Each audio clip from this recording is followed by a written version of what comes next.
Hi, good day. Welcome to my YouTube channel. Meron na naman ako dito na purchase. Ang pangalan niya yung Ratchet Strap. Nakita ko tong ginamit ng mga nag-transfer ng pet ko. Pero ito gustong gusto ko na itong bilhin pero hindi ko lang alam ng pangalan niya. So I search everywhere kung ano talaga pangalan niya kasi hindi ko alam na Ratchet Strap palang pangalan nito. So I purchased it pero ang problema ito yung unang-unang purchase ko na wala siyang instructions. Basta darating lang siya na ganito. And then, so paano? You have to do it yourself. So, I end up doing it. Ginawa ko ganito.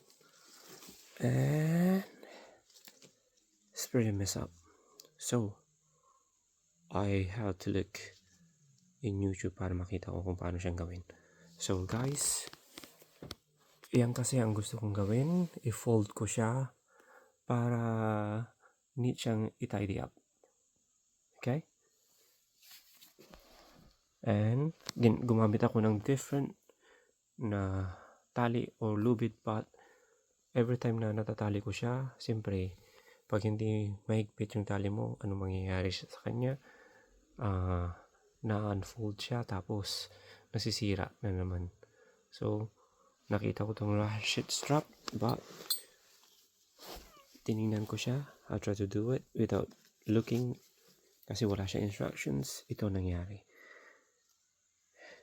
Mali yung pagkagawa ko. Mas marami sa inside rather than outside. So, yun guys, kung paano ko to gagawin, and then see you in my next episode. Thank you. Bye.